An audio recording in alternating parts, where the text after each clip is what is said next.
إن الحمد لله نحمده ونستعينه ونستغفره ونؤمن به ونتوكل عليه ونعوذ بالله من شرور أنفسنا ومن سيئات أعمالنا من يهده الله فلا مضل له ومن يضلله فلا هادي له وأشهد أن لا إله إلا الله وحده لا شريك له وأشهد أن محمدا عبده ورسوله أما بعد فإن خير الحديث كتاب الله وخير الهدي هدي محمد صلى الله عليه وسلم وشر الأمور محدثاتها وكل محدثة بدعة وكل بدعة ضلالة وكل ضلالة في النار فأعوذ بالله من الشيطان الرجيم بسم الله الرحمن الرحيم يا أيها الناس اتقوا ربكم الذي خلقكم من نفس واحدة وخلق منها زوجها وبث منهما رجالا كثيرا ونساء واتقوا الله الذي تساءلون به والأرحام إن الله كان عليكم رقيبا يا أيها الذين آمنوا اتقوا الله حق تقاته ولا تموتن إلا وأنتم مسلمون يا أيها الذين آمنوا اتقوا الله وقولوا قولا سديدا يصلح لكم أعمالكم ويغفر لكم ذنوبكم ومن يطع الله ورسوله فقد فاز فوزا عظيما وقال الله سبحانه وتعالى يا أيها الذين آمنوا أطيعوا الله وأطيعوا الرسول وأولي الأمر منكم تمام قسم کی حمد و ثنا بڑائی کبریائی تعریف و توصیف اس اللہ وحدہ لا شریک کے لائق و زیبا ہے جس نے ساری انسانیت کو عدم سے وجود بخشا اور درود نازل ہو تمام انبیاء علیہ السلام پر جنہیں اللہ سبحانہ و تعالیٰ نے اپنی قوموں تک ہادی اور رہبر بنا کر بھیجا تھا، خصوصاً ہماری اور آپ کے آخر نبی جناب محمد رسول اللہ صلی اللہ علیہ وسلم کے ذات مبارک پر جنہیں اللہ تبارک و تعالیٰ نے رحمت للعالمین بنا کر بھیجا اور جنہیں اللہ تعالیٰ نے ایسی شریعت عطا کی جو شریعت رات کی تاریکی میں بھی دن کی طرح واضح اور روشن ہے۔ برادر اسلام، جب سے اللہ نے دنیا کو بقا بخشی، اللہ نے اپنے احکام اور اپنے فرامین لوگوں کے سامنے کھول کر بیان کر دیے تاکہ ایسا نہ ہو کہ لوگ اللہ تعالیٰ کے احکام کے مسئلے میں، رسول کے فرمان کے مسئلے میں اختلاف کر کے بیٹھ جائیں، آپس میں تعصب کرنے لگ جائیں، ایک دوسرے کے دشمن اللہ اور اس کے رسول کی کتاب اور اس کے سنت کے تعلق سے بن جائیں۔ اسی لیے ہمیں جگہ بجگہ قرآن کے اندر، حدیث کے اندر اس بات کی تعلیم دی گئی کہ جب بھی بات اختلاف کی ہو تو انسان ہمیشہ اللہ کی کتاب کو آگے رکھے، اس کے رسول کی سنتوں کو آگے رکھے، اس کے علاوہ تیسرا کوئی ایسا نہیں ہے جسے اللہ اور اس کے رسول کے بیچ میں فیصلے کے لیے رکھا جائے۔ جہاں تک اللہ اور اس کے رسول کی اطاعت کی بات ہے، قرآن میں اللہ فرماتا ہے کہ یا ایھا الذین آمنوا اطیعوا اللہ واطیعوا الرسول واولی الامر منکم، کہ اے ایمان والو تم اللہ کی اطاعت کرو، اس کے رسول کی اطاعت کرو، اور جو تمہارے یہاں اولی الامر ہیں، جو تمہارے ذمہ دار ہیں، چاہے علماء دین کے مسئلے میں ہو یا تمہارے قوات قائدین ہو، ان کی بات کو تم مانا کرو۔ ایک جگہ اللہ تبارک و تعالیٰ نے صاف طور پر اس بات کا اعلان کرتے ہوئے فرمایا کہ وَمَا كَانَ لِمُؤْمِنٍ وَلَا لِمُؤْمِنَةٍ اذا قضى الله ورسوله امرا ان يكون لهم الخيرة من امره، کہ جب اللہ تبارک و تعالیٰ اور اس کے رسول کوئی فیصلہ کر دے تو کسی مومن مرد کے لیے اور نہ کسی مومن عورت کے لیے یہ جائز ہے کہ وہ اللہ اور اس کے رسول کے فیصلے کو چھوڑ کر کوئی تیسری راہ اختیار کر دے۔ اب اگر اللہ اس کے رسول کا فیصلہ سامنے موجود ہے اور ان کو چھوڑ کر انسان کسی تیسری راہ کو اپناتا ہے تو یقیناً ایسا انسان اللہ کا بھی نافرمان ہے اور اس کے رسول کا بھی نافرمان ہے۔ برادر اسلام، جس طرح ایک مسلمان کو ہر وہ اچھی چیز پتہ ہونی چاہیے جسے ہم عبادت کہتے ہیں اور جس کے ذریعے وہ اللہ کا قریبی بنتا ہے. تو اسی طرح انسان کو ان گمراہ راستوں کے بارے میں بھی پتہ ہونا چاہیے کہ جن پر چل کر بہت سارے لوگوں نے ہلاکت کو اپنا مقدر بنایا. اسی لیے دیکھیں کہ صحابہ اکرام میں ایک صحابی تھی جنہیں حذیفہ بن یمان رضی اللہ عنہ کہا جاتا تھا. صحابہ آتے اللہ کے نبی کے پاس آ کر ہمیشہ خیر کے بارے میں پوچھا کرتے, اچھی چیزوں کے بارے میں پوچھا کرتے. مقصد کیا تھا؟ تاکہ ان اچھی چیزوں کو کر کے وہ اللہ کے قریبی بن سکے, اللہ کے رضا کو حاصل کر سکے. لیکن حضرت حذیفہ بن یمان جب بھی اللہ کے نبی کے پاس آتے برائی کے بارے میں سوال کرتے, فتنوں کے بارے میں سوال کرتے. حدیث کے اندر آتا ہے حضرت حذیفہ خود کہتے ہیں کہ کان الناس یسألون رسول اللہ عن الخیر وکنت اسألهم عن الشر, کہ لوگ اللہ کے نبی کے پاس آ کر اچھے اعمال کے ذریعے بھلے اعمال کے بارے میں سوال کرتے, لیکن میں اللہ کے نبی کے پاس جاتا تو برائی برے اعمال کے بارے میں سوال کرتا, مخافت ان یدرکنی, اس ڈر سے کہ ہمیں صرف اچھے اعمال پتہ ہو اور برے اعمال کے بارے میں ہمیں نہ پتہ ہو تو قریب ہے کہ ہم اچھا عمل کرتے بھی برائی میں واقع نہ ہو جائیں. یقیناً یہ انسان کا کردار ہے. انسان جس طرح اللہ, اس کے رسول اور ان کے فرامین ہیں ان کو جانتا ہے, اسی طرح برائی کے راستوں کے بارے میں بھی علم رکھے تاکہ ان برائی کے راستوں میں وہ کبھی واقع نہ ہو سکے. اللہ کے نبی صلی اللہ علیہ وسلم حجۃ الوداع کے موقع پر تھے. آپ علیہ السلام نے صحابہ کو اپنے سامنے اکٹھا پایا تو انہیں نصیحت کی. حدیث کے اندر آتا ہے کہ اللہ کے نبی نے اتنی جامع, اتنی پر اثر اور دل سے نکلنے والی آواز کے ذریعے نصیحت کی کہ جتنے لوگ وہاں موجود تھے سب کے دل لرزہ ہو گئے, آنکھوں سے آنسو بہنے لگ گئے, روگٹے کھڑے ہو گئے. صحابہ سمجھ گئے کہ اللہ کے نبی کی یہ نصیحت اس انسان کی نصیحت ہے جو اپنے گھر والوں کو الوداع کر رہا ہے, جو کبھی ان کو دوبارہ دیکھنے والا نہیں. اللہ کے نبی صلی اللہ علیہ وسلم نے اس نصیحت میں فرمایا اوصیکم بتقوی اللہ والسمع والطاعہ. اللہ کے نبی وصیت اور نصیحت کرتے ہوئے کہتے ہیں کہ میں تمہیں تقوی کی وصیت کرتا ہوں. معاملہ دنیا کا ہو, معاملہ آخرت کا ہو, ہر مسئلے میں اللہ سے ڈرنے والے بن جاؤ اور اسی طرح تم اللہ, اس کے رسول کے اور اپنے ذمہ داروں کی بات سننے والے بن جاؤ. اللہ کے نبی صلی اللہ علیہ وسلم نے فرمایا وَمَن يَعِشْ مِنكُم بَعْدِي فَسَيَرَى اخْتِلَافًا كَثِيرًا فَعَلَيْكُمْ بِسُنَّتِي وَسُنَّةِ الْخُلَفَاءِ الرَّاشِدِينَ الْمَهْدِيِّينَ عَضُّوا عَلَيْهَا بِالنَّوَاجِذِ. اللہ کے نبی فرمانے لگی کہ میرے انتقال کے بعد, میرے چلے جانے کے بعد جو بھی شخص دنیا میں باقی رہے گا وہ اختلافات کو دیکھے گا, دین کے مسئلے میں اختلاف کو دیکھے گا, دنیا کے مسئلے میں اختلاف کو دیکھے گا, گھر کے اندر گھر کے باہر ہر جگہ اختلاف کو دیکھے گا. تو اللہ کے نبی فرماتے ہیں کہ ایسے وقت میں تم کتاب اللہ اور سنت رسول کو مضبوطی سے تھام لینا اور اپنے نوکیلے کچیلے داڑھوں سے انہیں پکڑ لینا, اس لیے کہ جو انسان اختلافات میں اللہ اس کے رسول کی طرف رجوع کرتا ہے ایسا ہی انسان امن والا ہوتا ہے. برادر اسلام, اللہ کے نبی نے اس حدیث میں بتا دیا کہ میرے بعد فتنے واقع ہوں گے, اور اکثر محدثین کا کہنا ہے کہ ان فتنوں سے مراد وہ فتنے ہیں جو انسان کے دین میں ڈال دیے جاتے ہیں, اختلافات دین کے اندر پیدا کیے جاتے ہیں. ایک مرتبہ اللہ کے نبی صلی اللہ علیہ وسلم مسجد میں داخل ہوئے تو صحابہ اکرام کو آپ نے دیکھا, عشاء کا وقت تھا. آپ علیہ السلام نے صحابہ کو مغرب کی نماز پڑھائی اور گھر میں داخل ہو گئے. جب آپ لوٹ کر آئے تو آپ نے انہی صحابہ کو اسی جگہ پر پایا جن کو آپ نے مغرب سے الوداع کرتے ہوئے دیکھا تھا. تو اللہ کے نبی صلی اللہ علیہ وسلم نے پوچھا کیا تم مغرب سے ابھی تک یہی بیٹھے ہو؟ تو صحابہ نے کہا کہ ہاں. اے اللہ کے نبی ہم یہیں بیٹھے ہیں. اللہ کے نبی صلی اللہ علیہ وسلم نے کہا کہ تمہیں کس غرض نے یہاں بٹھا دیا؟ تو صحابہ نے کہا اے اللہ کے نبی ہم نے آپ کے پیچھے نماز ادا کی تو ہم نے چاہا کہ عشاء کی نماز تک آپ کا انتظار کریں, اور جس طرح مغرب آپ کے پیچھے ادا کی ہم عشاء بھی آپ کے پیچھے ادا کریں.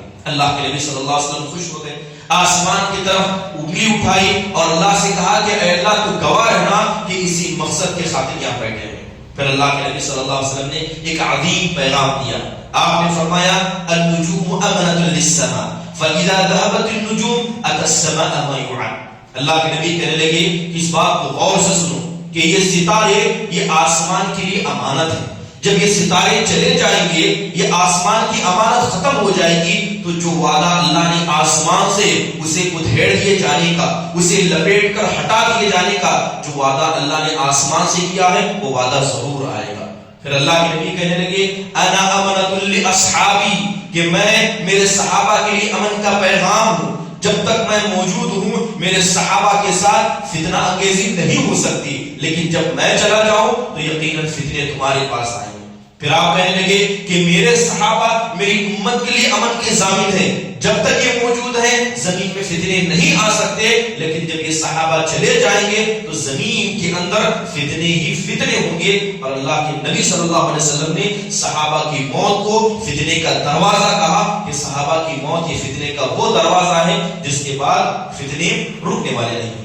برادران اسلام، اتنی ساری باتیں بتانے کا مقصد یہ ہے کہ اطاعت رسول، اللہ اور اس کے رسول کی بات ماننا، اور جن فتنوں کے بارے میں اللہ کے نبی نے ہمیں خبر دیا ہے ان فتنوں سے بچ کر رہنا، خاص کر ایسا فتنہ جو انسان کو سنت کے مسئلے سے لے کر حرام کے درجے تک لے جاتا ہے۔ ابھی بتایا جائے گا کہ کس فتنے کی اصل میں گفتگو کی جا رہی ہے۔ برادران اسلام، یقیناً صحابہ اکرام کی زندگیاں اللہ کے نبی صلی اللہ علیہ وسلم کے فرمان کو سن کر اس پر عمل کرتے ہی کٹی۔ صحابہ اکرام نبی صلی اللہ علیہ وسلم کے فرمان کا انتظار کرتے کہ آپ کا حکم آئے اور ہم اس پر فوراً عمل کرنے لگ جائیں، چاہے اللہ کے نبی صلی اللہ علیہ وسلم نے اس کام سے پورے طور پر منع کیا ہو یا کسی کام سے آگے طور پر منع کیا ہو۔ حدیث مشہور ہے کہ نبی صلی اللہ علیہ وسلم نے ایک صحابی رسول کے ہاتھ میں سونے کی انگوٹھی دیکھی، آپ علیہ السلام نے اسے کھینچا اور پھینک دیا اور کہا کہ کسی مرد کے لیے جائز نہیں ہے کہ وہ سونے کا استعمال کرے، جس نے اس سونے کا استعمال کیا اس نے ایک حرام کام کو انجام دیا۔ اب جب اللہ کے نبی صلی اللہ علیہ وسلم نے اس صحابی رسول کے ہاتھ سے انگوٹھی پھینک دی تو وہ صحابی پلٹ کر جانے لگے، تو جو دیگر صحابہ کچھ مجلس میں موجود تھے انہوں نے کہا کہ اللہ کے نبی نے انگوٹھی کو پہننے سے منع کیا ہے، اس کے استعمال سے یا اس کو بیچ کر فائدے سے منع نہیں کیا ہے، اس کو تم اٹھا لو۔ وہ جذبہ جو صحابی کے اندر نبی کی محبت کا اور اطاعت رسول کا تھا، وہ کہنے لگے کہ ایسے انگوٹھی کو میں اٹھاؤں تو کیسے اٹھاؤں جس انگوٹھی کو اللہ کے نبی نے پھینک دیا، جس کو میرے نبی نے پھینک دیا اس کو کبھی میں اٹھا نہیں سکتا۔ یہ اللہ کے نبی سے محبت، آپ کے زبان سے نکلے ہوئے فرمان سے محبت، آپ کیے ہوئے کردار سے محبت کی ایک زندہ علامت تھی۔ حدیث کے اندر آتا ہے کہ ایک مرتبہ حضرت عبداللہ بن عمر رضی اللہ عنہ نے اپنی بیوی کو مسجد میں جانے سے روک دیا اور کہا کہ تم مسجد مت جایا کرو، تو انہیں بتایا گیا کہ اللہ کے نبی صلی اللہ علیہ وسلم نے منع کیا ہے کہ خواتین کو مسجد میں جانے سے نہ روکا جائے، اگر یہ اللہ کی بندیاں مسجد جانا چاہتی ہیں تو انہیں جانے دیا جائے۔ تو وہ صحابی رسول جن کے چہرے پر مسکراہٹ ہوتی، ہمیشہ پیار و محبت سے گفتگو کرنا ان کا قرۂ امتیاز تھا، جیسے ہی عبداللہ بن عمر نے کہا کہ میں ان کو جانے سے ضرور روکوں گا تو حضرت عمر کا غصہ ابل اٹھا۔ حضرت عمر کہنے لگے کہ میں تمہیں اللہ کے رسول کی حدیث سنا رہا ہوں کہ نبی صلی اللہ علیہ وسلم نے خود سے جانے والی خواتین کو مسجد میں جانے سے منع فرمایا اور تم کہتے ہو کہ میں روکوں گا۔ مارے غصے کے ابل پڑے اور قریب تھا کہ اس کوڑے سے جس کو مارے غصے کی حضرت عمر نے اٹھایا تھا اپنے بیڑے سے اس کوڑے کو مار دیں۔ یہ نبی صلی اللہ علیہ وسلم سے محبت کی علامت تھی، آپ کی سنت سے علامت تھی کہ سامنے چاہے بیٹا ہو، آپ کی محبوب اولاد ہو، اگر نبی کی سنت کی مخالفت کی جائے تو نبی کی محبت سے آپ کی سنت سے بڑھ کر دنیا کا کوئی شخص نہیں ہو سکتا، چاہے وہ آپ کا لخت جگر ہی کیوں نہ ہو، چاہے وہ آپ کا نور نظر ہی کیوں نہ ہو۔ صحابہ اکرام نبی صلی اللہ علیہ وسلم کے فرمان کو سن کر فوراً عمل کرنے والے تھے، اور یہ جذبہ ہی تھا جس کی وجہ سے اللہ تبارک و تعالیٰ کی رضامندی ان کو ملی۔ حضرت عبداللہ بن مسعود رضی اللہ عنہ واقعہ مشہور، اپنی لونڈی کو مار رہے تھے، اس سے غلطی ہوئی، اسے ڈانٹ رہے تھے اور انہوں نے کوڑا اٹھا کر رکھا تھا۔ اللہ کے نبی کا گزر حضرت عبداللہ بن مسعود رضی اللہ عنہ کے گھر سے باہر ہوا، اللہ کے نبی نے کہا اعلم یا ابا مسعود، اعلم یا ابا مسعود، اے ابو مسعود اس بات کو سن لو، اے ابو مسعود خبردار ہو جاؤ۔ جیسے ہی حضرت عبداللہ بن مسعود نے ایک ڈانٹنے والے کی، ایک ڈرانے والے کی آواز کو پیچھے سنا، پلٹ کر دیکھا تو وہ پیارے نبی جناب محمد رسول اللہ صلی اللہ علیہ وسلم تھے، اور آپ کہہ رہے تھے کہ اے عبداللہ بن مسعود جتنی طاقت جتنی قدرت تم اپنی لونڈی پر رکھتے ہو اس سے زیادہ قدرت اور طاقت اللہ تم پر رکھتا ہے. تو لہذا کسی پر ظلم کرنے سے بچنا, کیونکہ اللہ تعالیٰ کی ذات انصاف کرنے والی ہے اور ظالموں کے ساتھ بھی اللہ انصاف کرنے والا. فوراً عمل سے رک گئی, مسجد میں داخل ہو رہے تھے. اللہ کے نبی نے مسجد کے اندر جمعہ کے دن کچھ صحابہ کو کھڑا دیکھا تو کہا کہ بیٹھ جاؤ. عبداللہ بن مسعود جو مسجد کے دروازے کے باہر تھے, انہیں نہیں پتا کہ یہ حکم کس کو دیا جا رہا ہے, کس مقصد سے دیا جا رہا ہے, لیکن نبی کے زبان سے نکلا, مسجد کے دروازے پر ہی بیٹھ گئے. اسے کہا جاتا ہے محبت کا جذبہ. برادر اسلام, نبی صلی اللہ علیہ وسلم جب کھانے بیٹھتے تو آپ کو کدو پسند تھا. کدو سے محبت کرنا یہ نبی سے محبت کی علامت ہے, لیکن یہ نبی صلی اللہ علیہ وسلم کی سنت نہیں ہے کہ کوئی آدمی کھائے تو یہ سمجھ کر کھائے کہ نبی صلی اللہ علیہ وسلم کھاتے تھے, آپ نے اس کا حکم دیا کہ یہ سنت ہے. یہ بات الگ ہے کہ نبی کو جو چیز پسند تھی اسے پسند کرنا بھی نبی سے محبت کی علامت ہے.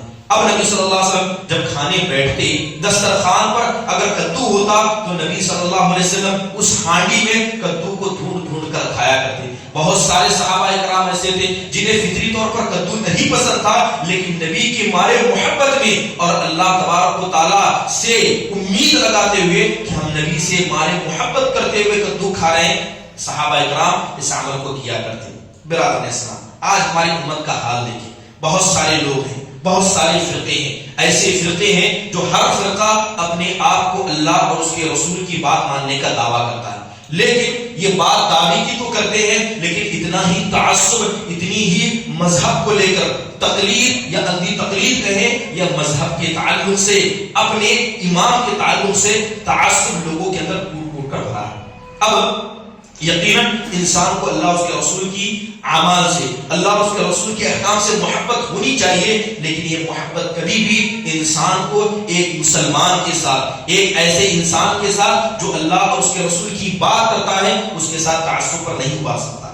آج ہمارے یہاں امت کے کئی سارے فرقے ہیں, ہر فرقہ جو اس کے پاس ہے اس سے خوش ہے. کسی کو فرق نہیں پڑتا کہ انسان حق کی تلاش کرے, کہ اگر کوئی دوسری جماعت آپ سے اختلاف کرتی ہے تو اللہ اس کے رسول کا فرمان یہ ہے کہ آپ جانچ کریں, سامنے والا کہہ رہا ہے تو بات درست ہے یا غلط ہے, بنسبت بدیگر اس کے کہ آپ اپنے مسلک کو پکڑ لیں اور صحیح اور غلط کی تلاش کرنا ہی چھوڑ دیں. بہت سارے جماعتوں کے اندر دیکھا جاتا ہے, کہا جاتا ہے کہ تم اس سے بات نہ سنو, تم اس کی مسجد میں مت جاؤ, اس سے ہم کلام نہ کرو. یاد رکھیں اللہ ہر شخص سے حساب لینے والا ہے. اگر اللہ نے آپ کو عقل سلیم دی ہے تو آپ کا فرض بنتا ہے کہ صحیح حدیثوں کو آپ تلاش کریں, صحیح موقف کو آپ تلاش کریں اور اس کی جستجو میں لگ کر رہیں. یہی مومن کا کردار ہونا چاہیے. اگر آپ کے سامنے کوئی دین کا مسئلہ پیش کرتا ہے تو آپ کو پتہ کرنے کا یہ حق ہے کہ یہ بات کہی جا رہی ہے سچ ہے یا درست ہے. آج تعصب ہمارے یہاں بھر چکا ہے. مسلمانوں کے اندر تعصب ہے, مسجدوں کے تعلق سے تعصب ہے, لباس کے تعلق سے تعصب ہے, یہاں تک کہ پہنی جانے والی ٹوپی, پہنا جانے والا کپڑا تک جماعتوں کی پہچان بن چکا ہے اور ہماری تعصب کا معیار یہاں تک پہنچ چکا ہے. برادر اسلام, یقیناً تعصب کے بہت ساری وجہ جن کی وجہ سے تعصب ہمارے بیچ میں پھیل گیا. سب سے پہلی وجہ یہ ہے کہ مسلمانوں نے جماعت کو چھوڑ دیا. اپنے جو لوگ جو نماز پڑھتے ہیں, ایک قبلے کی جانب سجدہ کرتے ہیں, ایک عیدگاہ میں جا کر نماز پڑھتے ہیں, کاش کتنا بہتر ہوتا کہ دل بھی اسی طرح مل کر رہتے. جب ہم نے جماعتوں کو بانٹ دیا تو یاد رکھیں جب جماعتیں بٹ جاتی ہیں تو دل بھی بٹ جاتے ہیں, جب مسجدیں بٹ جاتی ہیں تو دل بھی بٹ جاتے ہیں. اور یہ دل کا بٹنا یہ وہ فتنہ ہے جس فتنے کا ذکر اللہ کے نبی صلی اللہ علیہ وسلم نے اپنے زمانے میں کیا تھا کہ جب تک میں موجود ہوں تمہارے لیے امن ہے, تم اپنے دین میں فتنے میں مبتلا نہیں کیے جاؤ گے. صحابہ جب تک زندہ ہیں زمین کے اندر دین کے مسئلے میں فتنہ نہیں آئے گا. نبی کا جانا, صحابہ کا جانا یہ فتنے کے واقع ہونے کی زندہ علامتیں. برادر اسلام, صدیق حسن خان قنوجی رحمہ اللہ اپنی کتاب کے اندر بڑی پیاری بات لکھتے ہیں. کہتے ہیں کہ آج جب میں ہندوستان کا ماحول دیکھتا ہوں کہ کچھ لوگ اپنے آپ کو جماعت کا پابند کہتے ہیں, کچھ لوگ اپنے آپ کو مسئلے کی بندشوں میں باندھ دیتے ہیں, جب میں ان کے بیچ میں دیکھتا ہوں تو مجھے بڑا تعجب ہوتا ہے کہ یہ لوگ چھوٹی چھوٹی سنتوں کے مسئلے میں اختلاف کرتے ہیں. ہاتھ جو ہے سینے پر باندھا جائے یا ناف کے نیچے باندھا جائے, مسجد کے اندر جب نماز پڑھایا جائے آمین زور سے کہی جائے یا کم کہا جائے. ایک بات سن لیں کہ اگر کوئی انسان نماز کے اندر آمین نہیں کہتا ہے تو اس سے کسی کی نماز باطل نہیں ہوتی ہے. ثواب کم ہوتا ہے کیونکہ نبی صلی اللہ علیہ وسلم نے اس کا حکم دیا ہے. اگر کوئی انسان سینے پر ہاتھ نہیں باندھتا ہے تو اس کی وجہ سے اس کی نماز خراب نہیں ہوتی ہے، ثواب میں کمی آتی ہے. یہ نماز کی سنتیں ہیں. یہ کیا ہے؟ نماز کی سنتیں. صدیق حسن خان قنوجی رحمہ اللہ فرماتے ہیں کہ لوگوں نے سنت کے مسئلے میں اختلاف کیا، سنت کے مسئلے میں اختلاف کیا. آمین زور سے بولا جائے، کم بولا جائے، ہاتھ سینے پر رکھا جائے، ناف کے نیچے رکھا جائے. سنت تھی، نماز کے سنن میں تھی، لیکن اس کی وجہ سے ہوا کیا؟ لوگوں نے آپس میں ایک دوسرے سے چہرے پھیرنا بند کر لیا، ایک دوسرے کو سلام کرنا بند کر لیا، ایک دوسرے پر ہاتھ اٹھایا، مسجدوں کو گرایا گیا، یہاں تک کہ ایک دوسرے کی مسجد میں داخل ہونے سے رک گئے، جو کہ حرام کام تھا. ایک سنت کی وجہ سے ہزارے حرام کام کو ہم مسلمانوں نے ادا کیا. اس سے بڑھ کر فتنہ کیا ہو سکتا ہے؟ اور یہ تعصب کی زندہ علامتیں ہیں. چاہے آج ہندوستان کا ماحول دیکھیں، مسجدیں بڑھ چکی ہیں، ایک دوسرے کی مسجد میں لوگ داخل نہیں ہوتے. یہ مسجد اللہ کا گھر ہے، یہ اس کے رسول کے فرامین سنانے کا گھر ہے. مسجد اللہ کی ہے، کس کی مجال کہ کسی غیر جماعتی کو، جیسے لوگ کہتے ہیں کہ کسی مسجد میں جانے سے روکا جائے. لیکن ہمارا تعصب یہاں تک پہنچ گیا کہ ہم نے چھوٹی چھوٹی سنتوں کی وجہ سے ایک مسلمان جس سے محبت کرنا واجب تھا، اس محبت کو چھوڑ دیا، حرام کاموں کو انجام دیا. کس لیے؟ صرف سنتوں کو ادا کرنے کے لیے. اس کے برعکس سے دیکھا جائے کہ ایک انسان جو آپ کے مسلک کا نہیں ہے، لوگ اس سے نفرت کرتے ہیں. وہی نفرت ایک شرابی سے نہیں کرتے، وہی نفرت ایک جھوٹ بولنے سے نہیں کرتے ہیں، جبکہ جھوٹ بولنے والا حرام کام کر رہا ہے، چوری کرنے والا حرام کام کر رہا ہے. ایک حرام کام کرنے والے سے ہمیں نفرت نہیں ہے، لیکن جو آدمی ایک سنت کو چھوڑ دیتا ہے اس سے ہمیں نفرت ہے. یہ شیطان کا فتنہ نہیں تو اور کیا ہے. شیطان نے ہمیں صحیح راہ سے بھٹکا کر گمراہی کے اس راستے پر کھڑا کر دیا کہ سنتوں کے مسئلے میں ہم نے بڑے بڑے حرام کاموں کو انجام دیا. تعصب کی دوسری وجہ وحی سے اعراض کرنا، اللہ اس کے رسول کے صحیح حدیث سے اعراض کرنا ہے. اس کے علاوہ تعصب کے ایک بڑا مرتبہ یہ ہے کہ لوگوں نے اپنے علماء کو، لوگوں نے اپنے اماموں کو نبی صلی اللہ علیہ وسلم کا درجہ دے دیا. آپ جانتے ہیں کہ اللہ کے نبی صلی اللہ علیہ وسلم کے علاوہ جس کی بھی بات ہو اس کی بات کو لیا بھی جا سکتا ہے اور ٹھکرایا بھی جا سکتا ہے. امام مالک بن دینار سے پوچھا گیا کہ یہ بتائیے کہ کس کی بات کو ہم لیں اور کس کی بات کو چھوڑیں. تو امام مالک نے قبر کی جانب اشارہ کیا. کس کی قبر کی جانب؟ اللہ کے نبی صلی اللہ علیہ وسلم کی قبر کی جانب اشارہ کرتے ہوئے کہا کہ اس قبر کے والے کے علاوہ ہر کسی کی بات کو لیا بھی جا سکتا ہے، ٹھکرایا بھی جا سکتا ہے، لیکن اس قبر والے کی بات کو کبھی ٹھکرایا نہیں جا سکتا. وہ کون تھے؟ جناب محمد رسول اللہ صلی اللہ علیہ وسلم تھے. اس تعصب کی وجہ سے ہمارے یہاں بہت سارے نقصانات ہوئے. سب سے پہلا نقصان یہ ہوا کہ انحراف لوگوں میں بٹ گیا، سنت سے دوری لوگوں میں ہو گئی. ایک وقت تھا کہ لوگ اللہ اس کے رسول کی باتیں مانا کرتے، اب لوگ اپنے اماموں کی باتوں کے پیچھے لگ گئے، اپنے علماء کی باتوں کے پیچھے لگ گئے کہ ہمارے عالم نے جو کہا وہی سچ ہے. فرق نہیں پڑتا کہ وہ بات اللہ کے رسول کی ہے یا نہیں ہے، بس ہمارے امام نے کہہ دیا، ہمارے جو مصلی ہیں، ہمارے جو نمازی انہوں نے کہہ دیا، اس بات کو مان لیا جائے. اس کی وجہ سے امت کے اندر انحراف بڑھ گیا. یاد رکھیے یہی وجہ تھی، یہی انحراف تھا جس کی وجہ سے اللہ تبارک و تعالیٰ نے نصارہ کو گمراہ کر دیا. وہ نصارہ جو اللہ اس کے رسول سے محبت کا دعویٰ کرتے تھے گمراہی کی وجہ بن گئے. یہاں تک کہ اللہ تبارک و تعالیٰ نے فرمایا یا ایھا الذین آمنوا لا تغلوا فی دینکم ولا تقولوا علی اللہ الا الحق. اللہ کہتا ہے کہ اہل کتاب، اے نصارہ، تم اپنے دین کے مسئلے میں غلو نہ کرو، کہ تم اپنے اماموں کی بات کو مان کر، اپنے اولیاء کی بات مان کر ان کے حق میں اتنا نہ غلو کرو کہ سامنے والا اللہ اس کے رسول کی حدیث سنا رہا ہے اور اس حدیث کو انکار کر کے تم اپنے امام کو بڑا کر دو. تو یہ دین میں غلو ہے، اور یہ غلو کیا ہے؟ اللہ اور اس کے رسول کے فرامین کو چھوڑنے کی وجہ سے اور تعصب کی وجہ سے ہمارے بیچ میں پیدا ہوا. برادر اسلام، تعصب کا ایک بڑا نقصان یہ ہوا کہ لوگوں نے اپنے علماء کی بیجا تعریف کرنا شروع کر دیا. یہ نہیں سمجھتے کہ ان کا عالم سچ بات کہہ رہا ہے، غلط بات کہہ رہا ہے، اپنی منمانی کر رہا ہے، حدیث کی تفسیر اپنے سے بیان کر رہا ہے، قرآن کی تفسیر اپنے سے بیان کر رہا ہے. بس ہمارے عالم نے کہہ دی تو بات سچ ہے، اور ان کی خدمت میں جھوٹی جھوٹی تعریفیں پیش کی جاتی ہیں، ایسی تعریفیں جس تعریف کو اللہ کے رسول تک پسند نہیں کرتے تھے. ایک وفد بنی عام کے نام سے ایک وفد اللہ کے نبی صلی اللہ علیہ وسلم کے پاس آئے، نئے نئے مسلمان ہو کر آئے تھے.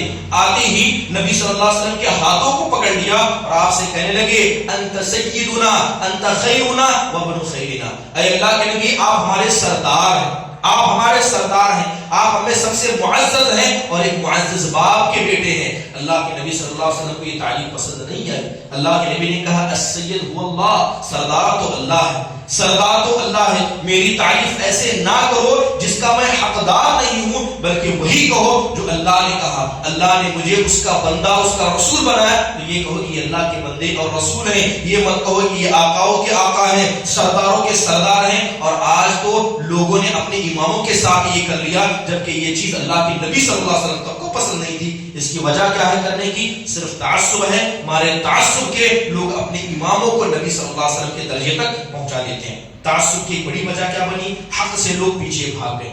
تعصب جب لوگوں میں پھیل گیا تو فرق نہیں پڑتا کہ بات سامنے صحیح حدیث کی جا رہی ہے یا ضعیف حدیث کی جا رہی ہے. اگر بات ہمارے مسلک کے مخالف ہے تو اسے انکار کیا جائے. یہی ان لوگوں کا مسلک ہے اور بہت سارے لوگوں کا مسلک بن گیا. حضرت عمر بن عاص رضی اللہ عنہ قوم کے سمجھدار انسان تھے.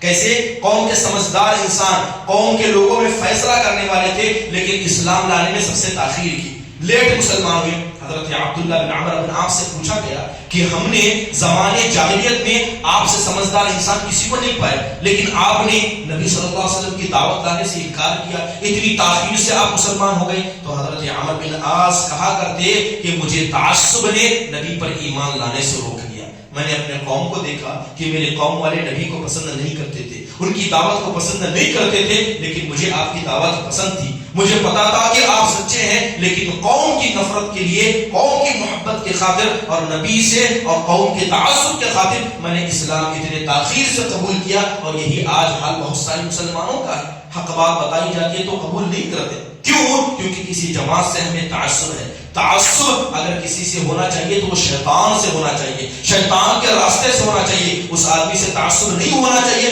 جو اللہ اس کے رسول کی بات آپ کے سامنے کرے. مسلمان ہم تو وہ ہیں اگر شیطان بھی اگر ہمیں سچ بات بتائے تو اس کی بات بھی قبول کرنے کے لیے تیار ہے. یہ کیا فرق پڑتا ہے کہ سامنے والا ہماری جماعت کا ہے یا نہیں ہے. آج مسلمانوں کا حال یہ ہو گیا. حضرت ابو ہریرہ کو اللہ کے نبی صلی اللہ علیہ وسلم نے خزانے کا ذمہ دار، بیت المال کے مال کا ذمہ دار بنایا. شیطان نے آ کر مال چرانا چاہا. حدیث مشہور ہے، شیطان نے کہا کہ اگر ایک اچھی بات بتاؤں تو مانو گے. تو حضرت ابو ہریرہ نے اس کی بات کو سن کر اللہ کے نبی کو بتایا تو اللہ کے نبی نے کہا کہ وہ جھوٹا ہے مگر اس نے تمہیں سچی بات بتائی. اللہ کے نبی نے اور حضرت ابو ہریرہ نے ایک شیطان سے بھی اچھی بات کو قبول کیا. یہ مسلمان ہے. بنسبت یہ کہ ہم کسی کو دیکھیں اور کہیں کہ ہماری جماعت کا نہیں ہے تو اس کی بات کو کیسے قبول کریں. یقیناً یہ تعصب کی ایک زندہ مثال ہے. اس کے علاوہ تعصب کی وجہ سے لوگوں میں کیا ہے؟ بدعتیں پھیل گئی. جب لوگوں نے اپنے اماموں کی تعصب کیا، حق بات کو چھوڑ کر یا حق بات کو تلاش کرنے کے بجائے اپنے ہی مسلک پر اٹے رہے یا اپنے ہی دین کے مسئلے میں رہے، ایسے لوگ بہت ساری بدعتوں میں مبتلا ہو گئے. جیسے کہ امام ابن تیمیہ رحمہ اللہ فرماتے ہیں کہ لوگوں نے اپنے ائمہ کے مسئلے میں اتنا تعصب کیا کہ اگر امام کے مسئلے میں کوئی انسان جھوٹی بات بھی کہہ دے تو لوگ فوراً قبول کر لیتے ہیں. یہ نہیں سوچتے کہ امام کے تعلق سے یہ جو بات کہی جا رہی ہے یہ بات سچی ہے یا جھوٹی ہے. برادر اسلام، تعصب کا سب سے بڑا نقصان یہ ہوتا ہے کہ اگر کوئی آدمی اللہ اور اس کے رسول کے فرامین کو چھوڑ کر کسی مسئلے میں تعصب کرتا ہے، ایسے لوگوں کے عمل کو اللہ کبھی قبول نہیں کرتا ہے. نبی صلی اللہ علیہ وسلم اسی لیے اللہ سے دعا کرتے، کیا کرتے؟ اللہم انی اسألک علما نافعا ورزقا طیبا وعملا متقبلا. اللہ سے دعا کرتے کہ اے میرے پروردگار، میں ایسے علم کا سوال تجھ سے کرتا ہوں جو میری ذات کو فائدہ پہنچائے، ایسے رزق کا سوال کرتا ہوں جو پاک ہو، اور ایسے عمل کا تجھ سے سوال کرتا ہوں جو قبول کیا جائے. ہر عمل انسان کا قبول نہیں کیا جاتا ہے، اور جو لوگ اللہ اس کے فرامین کو چھوڑ کر ایسے لوگوں کی بات کو مانتے ہیں جو کبھی اللہ اس کے رسول کے درجے پر نہیں آتے ہیں، تو ایسے لوگوں کے عمل کبھی اللہ تبارک و تعالیٰ کے سامنے قبول ہو نہیں سکتے. سلف صالحین کہا کرتے کہ لوگ نماز پڑھتے ہیں، نماز کس کے لیے پڑھتے ہیں؟ صرف اللہ کے لیے پڑھتے ہیں. لیکن بہت سارے نمازی نماز پڑھ کر بھی گناہ کماتے ہیں، نماز پڑھ کر بھی گناہ کماتے ہیں، اس اعتبار سے کہ وہ نماز اللہ کے لیے پڑھتے ہیں مگر اس کے رسول کے طریقے پر نہیں پڑھتے. اس کے رسول نے جو طریقہ بتایا ہے اس طریقے کو چھوڑ کر دوسرے دوسرے طریقے پر نماز پڑھتے ہیں، ایسے نمازی نماز پڑھ کر اپنے لیے اپنے ساتھ گناہ کو گھر کو لے کر جا رہے ہیں۔ برادر اسلام، سعید بن مسیب رحمہ اللہ نے ایک آدمی کو دیکھا، مسجد میں وہ آدمی آیا، فجر کے بعد کا وقت تھا، فجر کے بعد وہ آدمی نمازیں پڑھ رہا تھا، اس نے 2 رکعت ادا کی، 4 رکعت ادا کی، یہاں تک کہ اس انسان نے 6 رکعت فجر کی نماز کے بعد ادا کی۔ تو حضرت سعید بن مسیب نے کہا، کیا تمہیں ڈر نہیں لگتا کہ اللہ تمہیں عذاب دے گا؟ کیا تمہیں ڈر نہیں لگتا کہ تمہیں اللہ عذاب دے گا؟ تو انسان کہنے لگا کہ اللہ مجھے نماز پڑھنے کی وجہ سے عذاب دے گا، میں نے 2 کی جگہ 4 پڑھا، 4 کی جگہ 6 پڑھا، کیا نماز پڑھنے کی وجہ سے مجھے عذاب دے گا؟ تو سعید بن مسیب کہتے ہیں اللہ تمہیں نماز پڑھنے کی وجہ سے نہیں بلکہ نبی کے طریقے کو چھوڑنے کی وجہ سے عذاب دے گا۔ نبی نے فجر کے بعد 2 رکعت سے زیادہ نماز نہیں پڑھی، اور وہ نماز جو نبی صلی اللہ علیہ وسلم کی فجر سے پہلے چھوٹ جایا کرتی۔ اگر نبی کے طریقے کو چھوڑ کر انسان نماز پڑھتا ہے تو ایسی نماز سے اللہ عذاب بھی دیتا ہے، اس لیے ضروری ہے کہ ہم نماز پڑھیں تو نبی کے صحیح طریقے پر پڑھیں۔ اگر صرف عبادت کرنا مقصود ہوتا، صرف سجدہ کرنا مقصود ہوتا تو یاد رکھے بہت سارے سجدے کرنے والے چہرے اللہ کے سامنے قیامت کے دن لائے جائیں گے اور سب کو جہنم رسید کر دیا جائے گا۔ حدیث کے اندر آتا ہے، آپ نے خوارج کے بارے میں سنا ہے کہ خوارج کون سی قوم ہے؟ یہ خوارج ایسی قوم ہے جو عبادت کرنے والوں میں یا عبادت کرنے کے اعتبار سے صحابہ سے بھی بہتر تھے۔ ایک مرتبہ حدیث کے اندر آتا ہے اور علامہ البانی نے اس حدیث کو صحیح قرار دیا ہے کہ نبی صلی اللہ علیہ وسلم مسجد میں داخل ہوئے، آپ نے ایک انسان کو نماز پڑھتے ہوئے دیکھا، بڑا لمبا رکوع کرتے ہوئے، بڑے لمبے سجدے کرتے ہوئے اللہ کے نبی نے دیکھا۔ مسجد سے باہر نکلے تو آپ نے حضرت ابوبکر سے ملاقات کی، کہا کہ کون ہے اور جائے اس آدمی کو قتل کر دے جو مسجد کے اندر ہے۔ حضرت ابوبکر نے کہا اللہ کے نبی آپ کے حکم کی تعمیل میں کروں گا، میں قتل کروں گا۔ مسجد میں داخل ہوئے تو کیا دیکھا کہ وہ انسان سجدے میں، اب سجدے میں مسجد کے اندر کسی کو کیسے قتل کرے؟ حضرت ابوبکر مسجد سے باہر چلے آ کر کہنے لگے اے اللہ کے نبی میں نے تلوار تو کھینچ لی تھی مگر میں نے اس انسان کو سجدے کی حالت میں پایا تو مجھے حیا محسوس کی کہ ایسے انسان کو کیسے قتل کروں۔ کچھ دیر ہوا، حضرت عمر آئے، اللہ کے نبی نے کہا کہ کون ہے جو اس آدمی کو قتل کرے جو مسجد کے اندر ہے؟ حضرت عمر رضی اللہ عنہ نے حضرت ابوبکر کے ہاتھ سے تلوار لی، کہا کہ اللہ کے نبی میں جاتا ہوں۔ مسجد میں اندر گئے تو کیا دیکھتے ہیں کہ اس انسان کو سجدے میں پایا۔ جب اللہ کے نبی مسجد میں آئے، آپ نے نماز ادا کی اور جانے لگے، وہ سجدے میں ہی تھا۔ حضرت ابوبکر آئے، وہ سجدے میں تھا۔ حضرت عمر آئے، وہ سجدے میں تھا۔ اتنا لمبا سجدہ وہ کر رہا تھا۔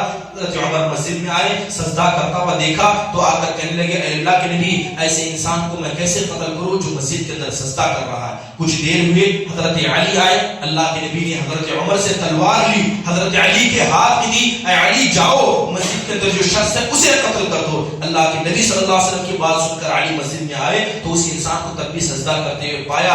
اس کے بعد اللہ کے نبی صلی اللہ علیہ وسلم نے کہا کہ تمہاری امت کے اندر بہت سارے لوگ ایسے آئیں گے جو اتنے لمبے سجدے کریں گے جتنے لمبے سجدے میں نے بھی نہیں کیے۔ یہ امت کا فتنہ ہے اور ایسے انسان کو جو قتل کرے گا وہ حق پر ہوگا۔